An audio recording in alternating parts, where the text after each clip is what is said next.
Hi, Amos Whiting here, G3 athlete, IFMJ mountain guide.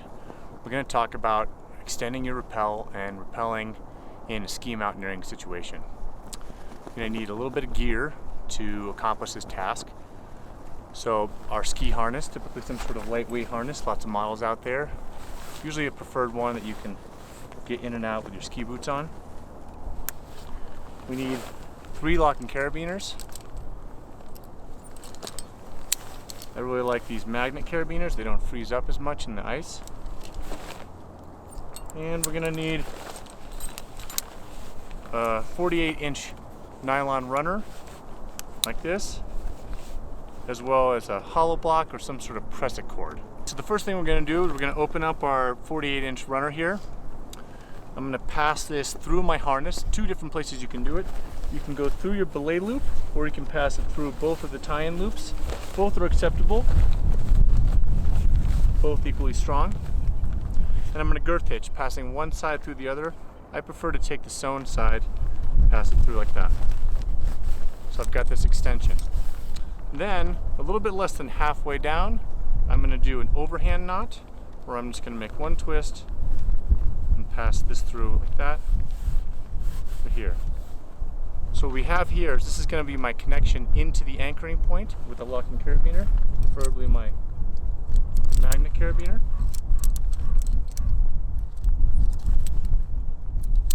Like that. And then my rappel is going to be extended on this middle one.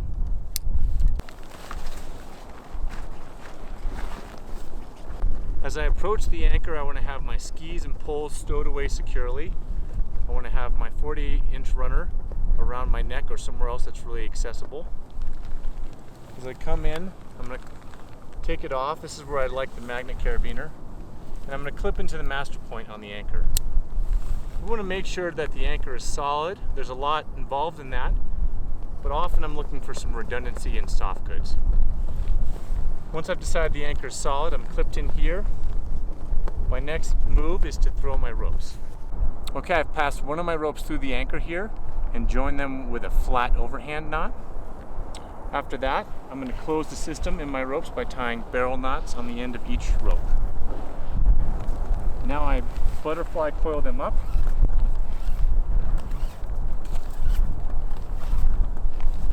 And these are shorter ropes, only about 20 meters, typical for ski mountaineering. I'm going to give them a toss. Rope!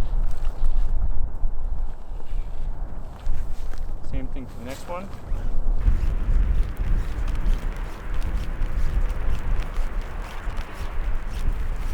When I get close to the end of the stack, I can toss the rope, it'll pull the rest of the stack off. Rope!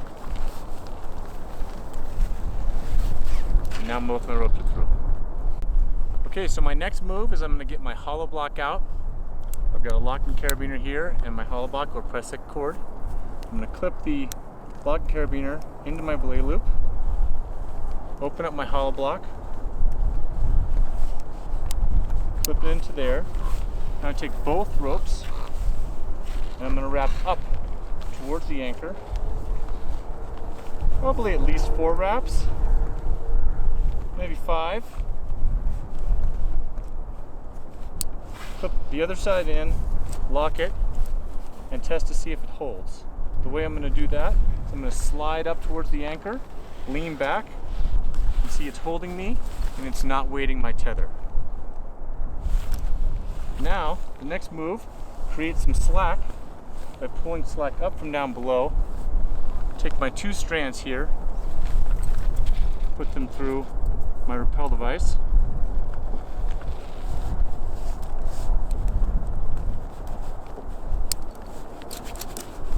Okay, get that nice and tight.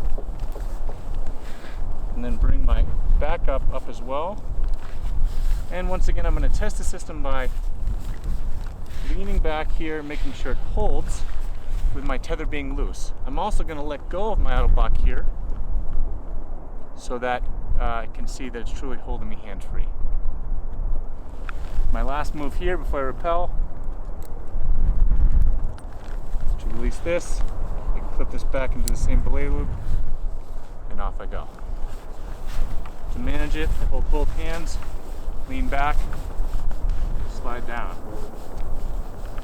If I need to free my hands up, I can let go to deal with snow or ice or whatever it might be. Some of you might be asking, why would we back up our rappel in the first place? You say, well, all the time I just rappel holding it in my own hands. The reason for it, especially in a ski scenario, is that we're using gloves. The ropes are thin, it's icy, it might be storming, so it's pretty easy to lose control over our rope here and over our brake hand. So by adding this third hand or auto block in here, it's giving me that increased security so that I'm less likely to zip off the end of the rope if I get hit by an avalanche or a rock fall, or my hands are numb. Okay, off we go.